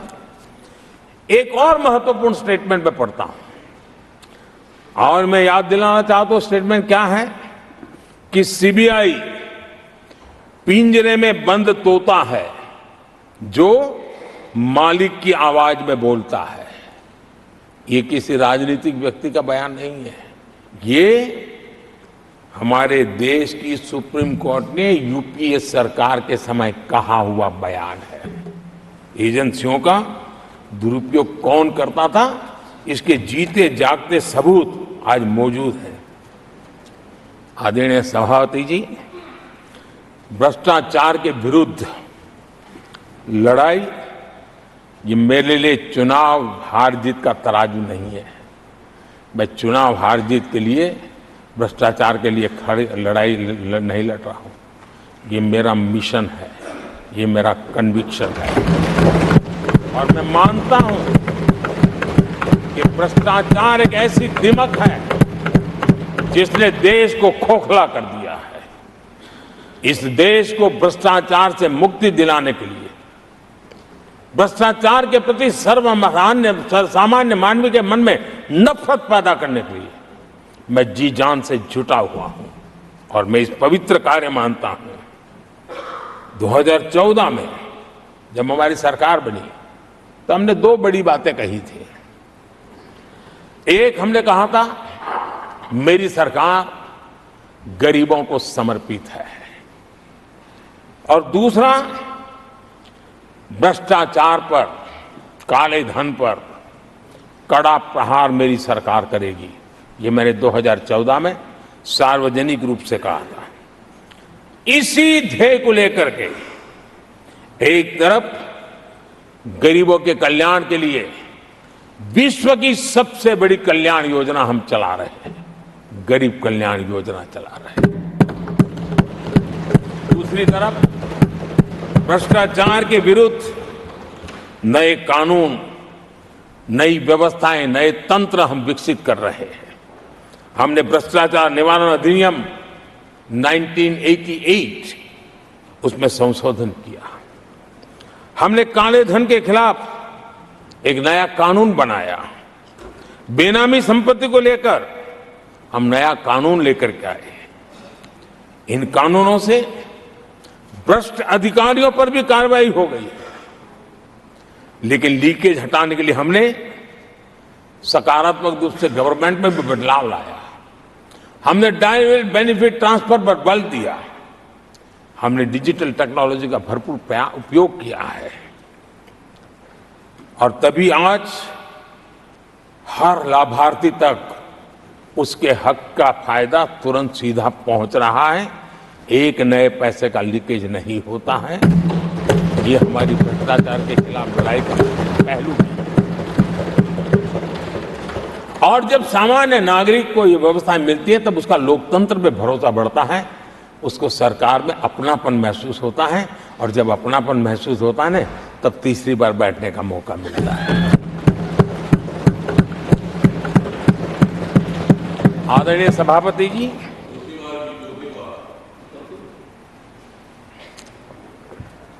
मैं निसंकोच रूप से कहना चाहता हूं, लाग लपेट नहीं रखता हूं, और मैं देशवासियों को भी कहना चाहता हूं कि मैंने एजेंसियों को भ्रष्टाचार और भ्रष्टाचारियों पर कड़ों से कठोर कार्रवाई करने के लिए खुली छूट दे के रखी है।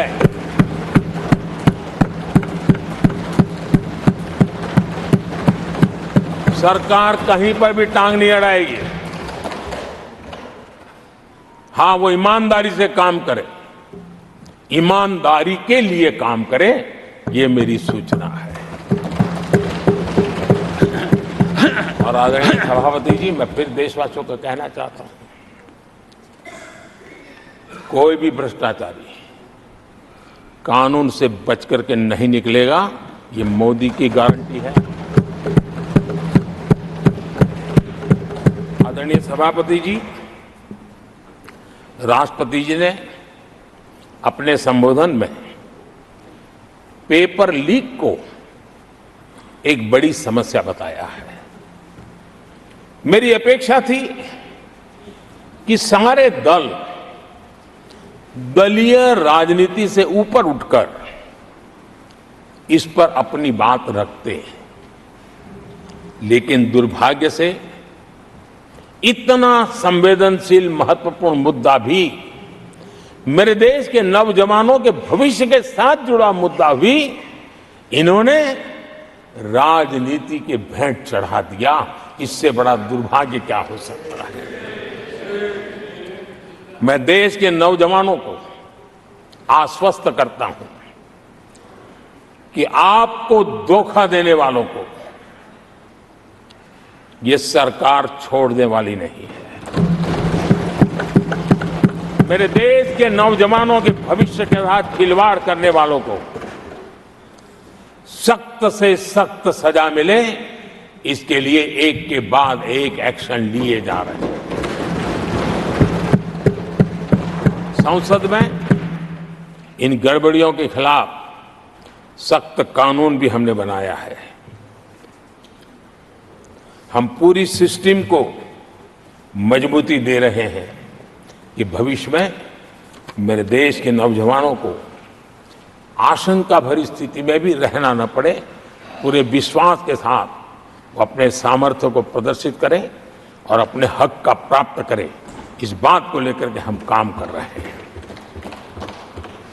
आदरणीय सभापति जी, यहां कुछ आरोप लगाने की फैशन है, लेकिन कुछ आरोप ऐसे उसके जवाब घटनाएं खुद दे देती है और प्रत्यक्ष को प्रमाण की कोई जरूरत नहीं होती है।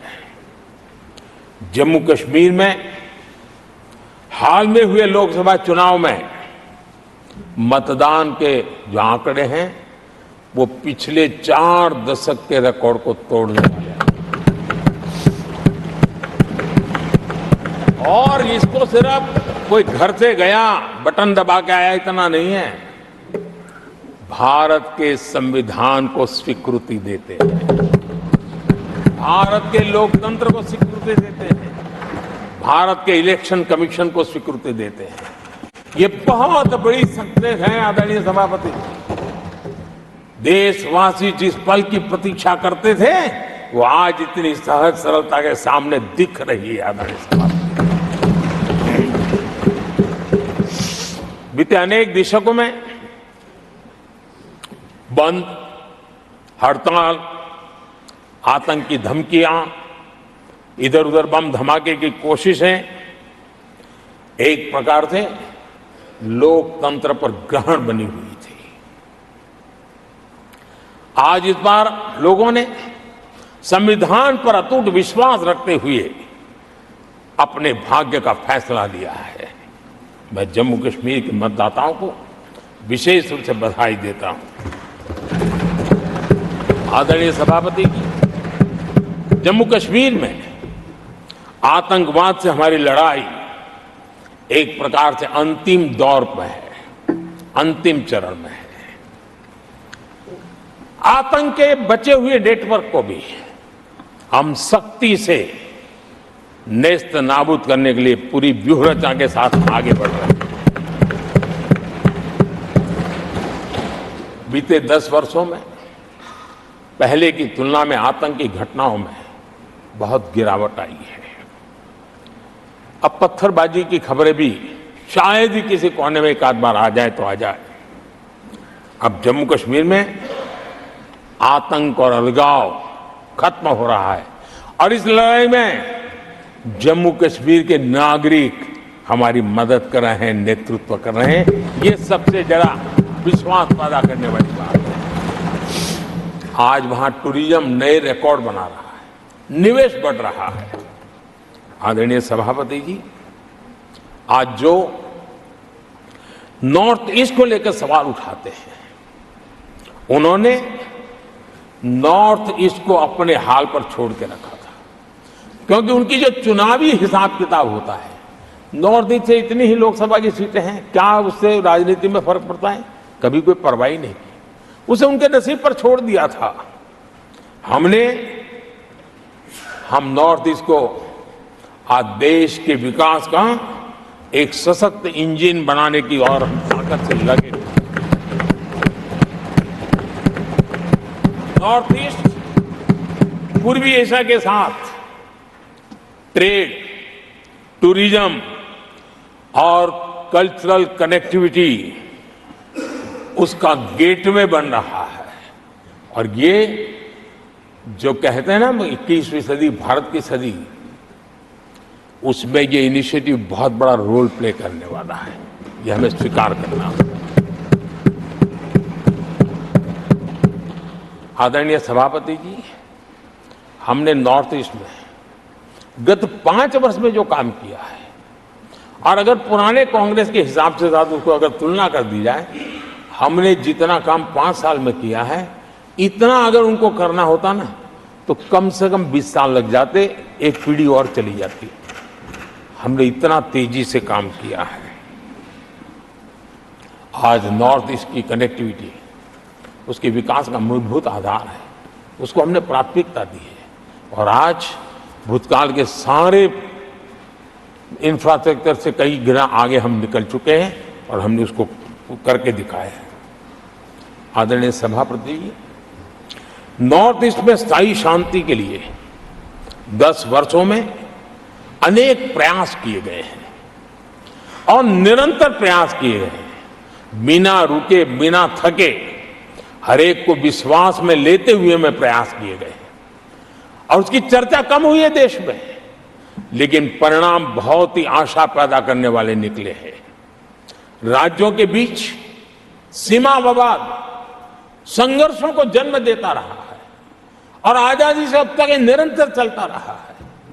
हमने राज्यों को साथ बिठा करके सहमति के साथ जितने सीमा विवाद खत्म कर सकते हैं, एक के बाद एक अकॉर्ड करते करते जा रहे हैं। रिकॉर्डेड है, सहमति की रिकॉर्ड है।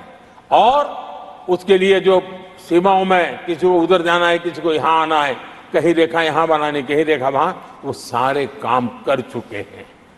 आदरणीय सभापति जी, ये नॉर्थ ईस्ट की बहुत बड़ी सेवा है। हिंसा से जुड़े संगठन, जो हथियारबंद गिरोह थे, जो वहां लड़ाई लड़ते रहते थे, अंडरग्राउंड रह के लड़ाई लड़ते थे, हर व्यवस्था को चुनौती देते थे, हर काउंटर ग्रुप को चुनौती देते थे, खून खराबा होता रहता था। आज उनको साथ लेकर के स्थायी समझौते हो रहे हैं, शस्त्र सरेंडर हो रहे हैं। जो गंभीर गुनाह के अंदर हैं वो जेल जाने के लिए तैयार हो रहे हैं, अदालत को फेस करने के लिए तैयार हो रहे हैं। न्याय तंत्र के प्रति भरोसा बढ़ना, संविधान के प्रति भरोसा बढ़ना, भारत के लोकतंत्र के प्रति भरोसा बढ़ना, भारत के गवर्नमेंट की रचना पे भरोसा करना, ये इसमें से अनुभव होता है और आज हो रहा है। आदरणीय सभापति जी, मणिपुर के संबंध में मैंने पिछले सत्र में विस्तार से बात कही थी, लेकिन आज मैं फिर से एक बार दोहराना चाहता हूं।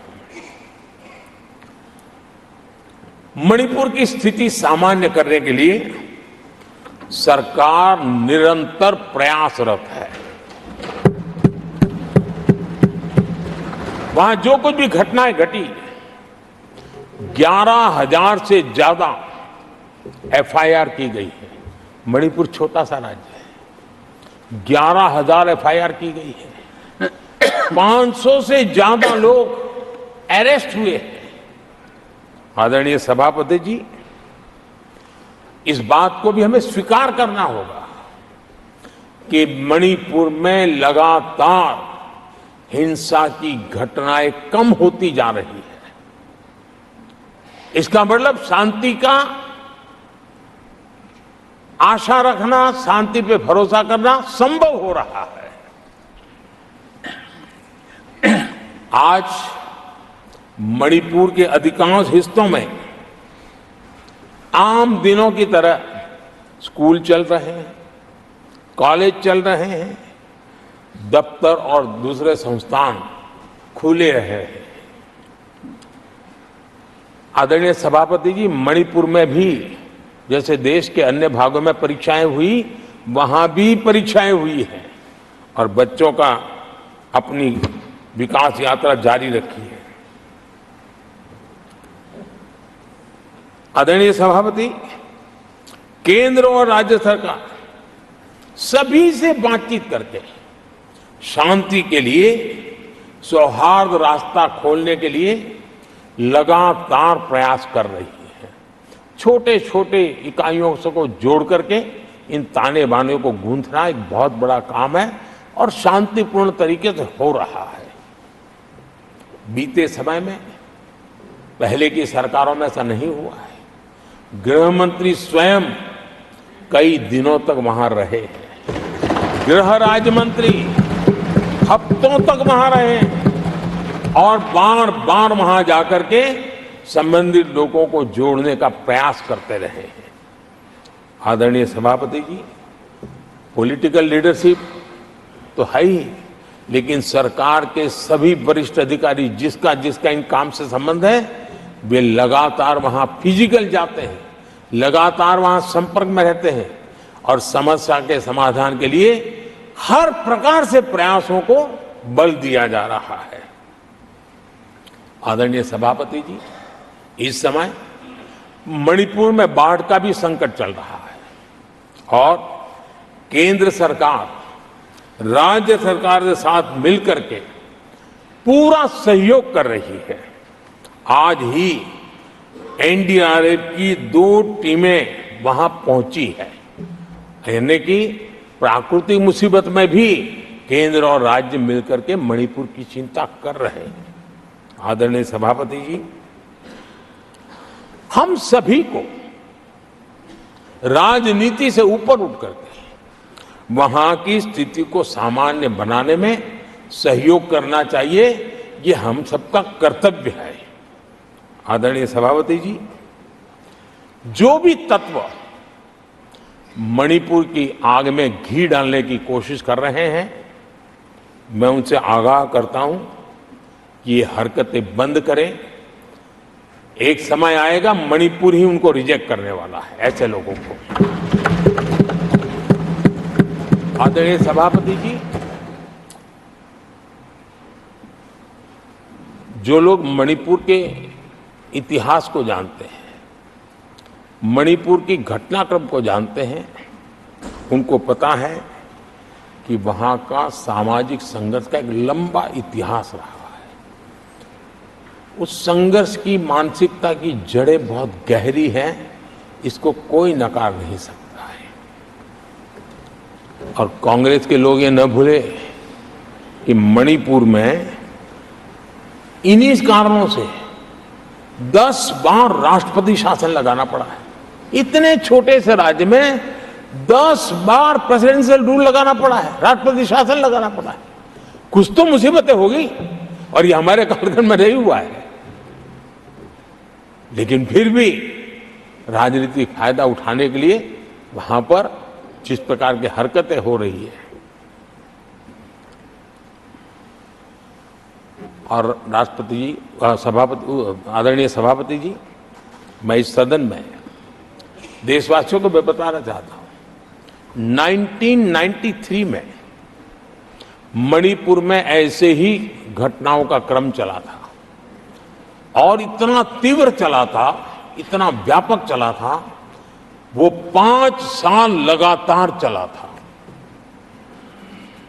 तो ये सारा इतिहास समझ करके हमें बहुत समझदारी के पूर्वक स्थितियों को ठीक करने के लिए प्रयास करना है। जो भी इसमें सहयोग देना चाहते हैं, हर एक का सहयोग भी हम लेना चाहते हैं, लेकिन हम सामान्य स्थिति को बरकरार रखने में, शांति लाने में भरपूर प्रयास कर रहे हैं। आदरणीय सभापति जी, ये मेरा सौभाग्य रहा है कि मैं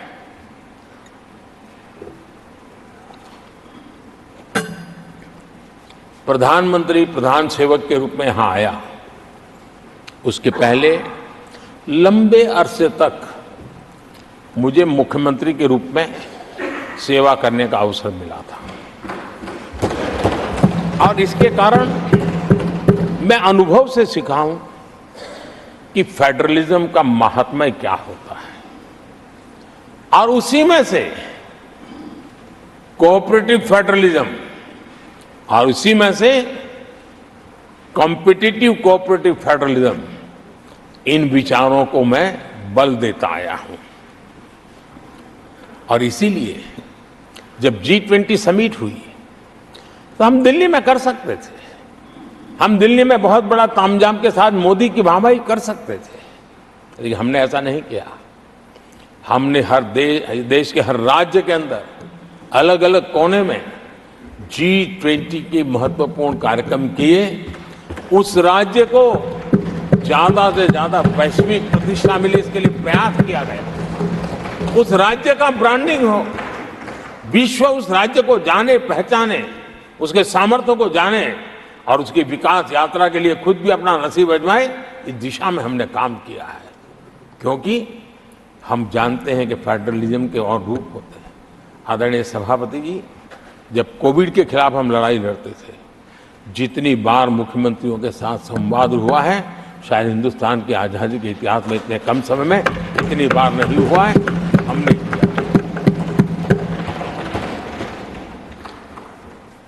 आदरणीय सभापति जी, ये सदन एक प्रकार से राज्यों से जुड़ा हुआ सदन है, और इसलिए राज्यों के विकास के कुछ फोकस एरिया, उसकी चर्चा इस सदन में करना मैं उचित मानता हूं। और मैं कुछ आग्रह भी साझा करना चाहता हूं। आज हम एक ऐसी स्थिति में हैं जहां हम अगली क्रांति का नेतृत्व कर रहे हैं। इसलिए सेमीकंडक्टर्स और इलेक्ट्रॉनिक मैन्युफैक्चरिंग जैसे सेक्टर्स में हर राज्यों ने बड़ी प्राथमिकता से साथ अपनी नीतियां बनानी चाहिए, योजनाओं लेकर के आगे आना चाहिए। और मैं चाहता हूं कि राज्यों के बीच विकास की स्पर्धा हो, निवेश आकर्षण करने वाली नीतियों में स्पर्धा हो, और वो भी गुड गवर्नेंस के माध्यम से हो, स्पष्ट नीतियों के माध्यम से हो।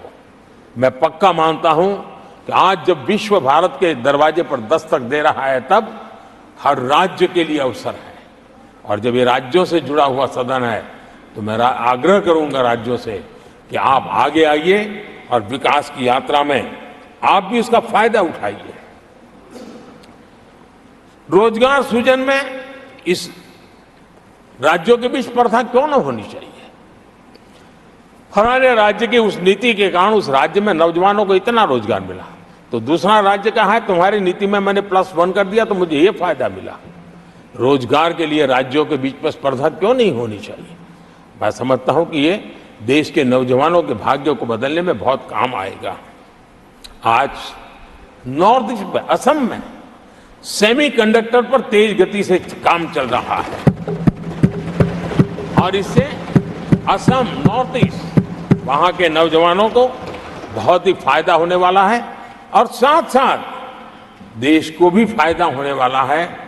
और नॉर्थ ईस्ट की धरती, क्योंकि एक राज्य सरकार जब एग्रेसिवली नीतियों को लेकर के आती है, तो उसका आदरणीय सभापति जी, यूएन ने 2023 को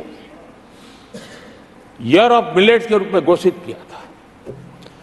ये भारत की अपनी खुद की ताकत है। मिलेट्स हमारे छोटे किसानों की ताकत है, और जहां कम पानी है, जहां सिंचाई की सुविधाएं नहीं है, वहां पर मिलेट्स, जो कि एक सुपर फूड है, मैं मानता हूं कि राज्य इसके लिए आगे आए, अपने अपने राज्य के इस सुपर फूड को, मिलेट्स को लेकर के वैश्विक बाजार में जाने की योजना बनाए। उसके कारण दुनिया के हर टेबल पर हिंदुस्तान का मिलेट होगा, डाइनिंग टेबल पर, और हिंदुस्तान के किसान के घर में दुनिया से कमाने का अवसर पैदा हो जाएगा। भारत के किसान के लिए समृद्धि के नए द्वार खुल सकते हैं। मैं राज्यों से आग्रह करूंगा कि आप आइए। आदरणीय सभापति जी, दुनिया के लिए न्यूट्रिशन मार्केट, इसका सॉल्यूशन भी हमारे देश के मिलेट में है। ये सुपर फूड है, और जहां पर न्यूट्रिशन की चिंता है, वहां पर हमारा मिलेट बहुत बड़ा काम कर सकता है। हम इस आरोग्य की दृष्टि से भी वैश्विक मंच पर ले जाने के लिए हमारे राज्य आगे आए, अपनी एक पहचान बनाए। आदरणीय सभापति जी, 21वीं सदी में ईज ऑफ लिविंग, ये सामान्य मानवीय का हक है, और मैं चाहता हूं कि राज्य सरकार अपने यहाँ के नीति, नियम, व्यवस्थाएं उस प्रकार से विकसित करें ताकि सामान्य नागरिक को ईज ऑफ लिविंग का अवसर मिले। और इस सदन से राज्यों को अगर वो संदेश जाता है तो देश के लिए उपयोगी होगा। आदरणीय सभापति जी, भ्रष्टाचार के खिलाफ जो हमारी लड़ाई है, उसको हमें कई स्तरों पर नीचे ले जाना पड़ेगा, और इसलिए चाहे पंचायत हो, नगरपालिका हो, महानगर पालिका हो, तहसील पंचायतें हो, जिला परिषद हो, ये सारी इकाइयों में एक ही मिशन के साथ भ्रष्टाचार से मुक्ति का राज्य अगर बीड़ा उठाएंगे तो हम बहुत तेजी से देश के सामान्य मानवी को जो भ्रष्टाचार से जूझना पड़ता है, उससे मुक्ति दिला सकते हैं। आदरणीय सभापति जी, समय की मांग है कि हमारे यहाँ एफिशिएंसी अब होती है चलती है का जमाना चला गया है। 21वीं सदी में भारत को, अगर भारत की सदी के रूप में अपने आप को प्रस्तावित करना है, तो हमारे गवर्नेंस के मॉडल में, हमारे डिलीवरी के मॉडल में, हमारे निर्णय प्रक्रिया के मॉडल में एफिशिएंसी बहुत अनिवार्य है। मैं आशा करता हूं कि सर्विस की स्पीड बढ़ाने में, निर्णयों की स्पीड बढ़ाने में एफिशिएंसी की दिशा में काम होगा।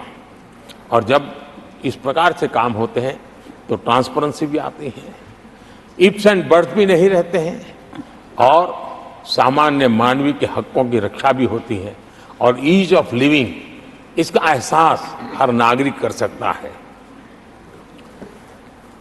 आदरणीय सभापति जी, मेरा एक कन्विक्शन है और मैं मानता हूं कि आज समय की मांग है कि हमारे देश के नागरिकों के जीवन से सरकार की दखल जितनी कम हो उस दिशा में हमने प्रयास करना चाहिए। रोजमर्रा की जिंदगी में सरकार सरकार सरकार, अब हम उस दिशा में जा रहे हैं। तब हां, जिनको सरकार की जरूरत है, जिनके जीवन में सरकार की उपयोगिता आवश्यकता है, उनके जीवन में सरकार का अभाव नहीं होना चाहिए। लेकिन जो अपने बलबूते पर जीवन को आगे बढ़ाना चाहते हैं, सरकार का प्रभाव उनके रोकने का प्रयास न करें। और इसलिए सरकार की दखल जितनी कम हो वैसी समाज और सरकार की व्यवस्थाओं को विकसित करने के लिए मैं राज्यों से आग्रह करता हूं कि आप आगे आइए। आदरणीय सभापति जी, क्लाइमेट चेंज के कारण प्राकृतिक आपदाओं की स्थिति बढ़ती जा रही है और वो किसी को एक कोने में करने वाला काम नहीं होता है। हमने सामूहिक रूप से मिलकर के काम करना होगा। राज्यों ने अपने सामर्थ्य बढ़ाना होगा ताकि प्राकृतिक आपदाओं को हम पूरा, पीने के पानी की व्यवस्था वो भी उतना ही महत्व देना होगा। सामान्य मानवीय को आरोग्य की सेवा वो भी उतना ही महत्व देना होगा। और मैं मानता हूं कि हमारे राज्यों में राजनीतिक इच्छा शक्ति के साथ इन मूलभूत कामों की दिशा में हमारे राज्य जरूर जुड़ेंगे। आदरणीय सभापति जी, ये दशक और ये सदी भारत की सदी है, लेकिन भूतकाल हमें कहता है कि अवसर तो पहले भी आए थे, लेकिन हम अपने ही कारणों से अपने अवसरों को खो चुके थे। अब हमें अवसर खोने की गलती नहीं करनी है। हमें अवसरों को ढूंढना है, हमें अवसरों को जकड़ना है और अवसरों के सहारे हमें अपने संकल्पों को सिद्ध करना है, उस दिशा में जाने का। इससे बड़ा कोई समय नहीं हो सकता है जो समय आज भारत के पास है। 140 करोड़ देशवासियों के पास है, विश्व के सबसे युवा आबादी वाले देश के पास है। और इसको जो देश हमारे साथ आजाद हुए थे वो हमसे आगे निकल चुके हैं, बहुत तेजी से आगे निकल चुके हैं। हम नहीं पहुंच पाए। हमें इस स्थिति को बदलना है और इस संकल्प को लेकर के हमें जिन देशों ने 80 के दशक में रिफॉर्म्स किए, वे आज बहुत तेजी से एक विकसित देश के रूप में खड़े हो गए हैं। हमें रिफॉर्म्स को बुरा मानने की जरूरत नहीं है, रिफॉर्म से कतराने की जरूरत नहीं है। और रिफॉर्म करते हैं तो खुद की सत्ता चली जाएगी, ऐसे भयभीत रहने की जरूरत नहीं है। सत्ता को हथियार रखने की कोई आवश्यकता नहीं है। जितनी भागीदारी बढ़ेगी, जितने निर्णय की शक्ति सामान्य मानवीय के हाथ जाएगी, मैं समझता हूं हम भी, भले हम शायद लेट हुए हो, लेकिन हम उस आकांक्षाओं को पूर्ण करने में उस गति को प्राप्त कर सकते हैं और हम अपने संकल्पों की सिद्धि कर सकते हैं। आदरणीय सभापति जी, विकसित भारत का मिशन ये किसी व्यक्ति का मिशन नहीं है, 140 करोड़ देशवासियों का, किसी एक सरकार का मिशन नहीं है, देश की सभी सरकारी इकाइयों का मिशन है। और हम एक सूत्र में, एक संकल्प के साथ मिलकर के चलेंगे तो हम इन सपनों को साकार कर पाएंगे, ऐसा हमारा पक्का विश्वास है। आदरणीय सभापति जी, मैं विश्व मंच पर जाता हूं, विश्व के अनेक लोगों से मिलता रहता हूं और मैं आज अनुभव कर रहा हूं कि पूरा विश्व निवेश के लिए तैयार है और भारत उनकी पहली पसंद है। हमारे राज्यों में ही निवेश आने वाला है, उसका पहला द्वार तो राज्य ही होता है। अगर राज्य जितना ज्यादा इस अवसर को जुटाएंगे, मैं इसको मानता हूं उस राज्य का भी विकास होगा।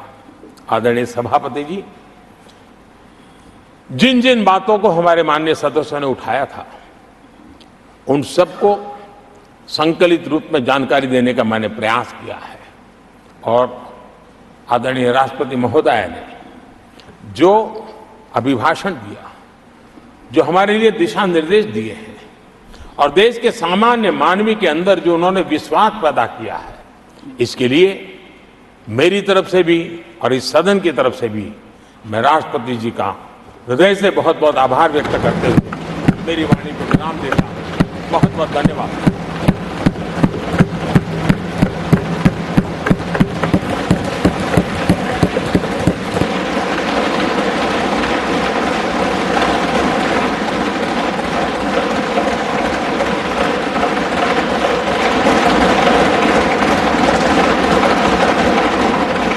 I shall now put the motion to